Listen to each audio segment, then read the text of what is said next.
reunió del 28 de mayo al 7 de junio aquí en el Centro de Convenciones de Maristán. Un centro que va a quedar en la historia de la cultura paraguaya. Y agradecemos a la familia Zucolillo por ese apoyo a la Feria Internacional del Libro desde sus inicios.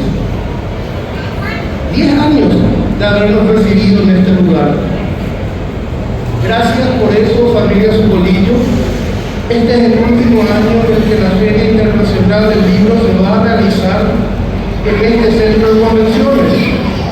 El próximo año ya nos va a albergar otro lugar.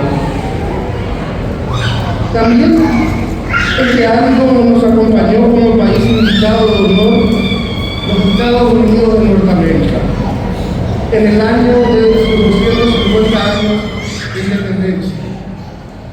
Un país que siempre nos acompañó desde los inicios de la Feria Internacional del Libro. Así que muchas gracias.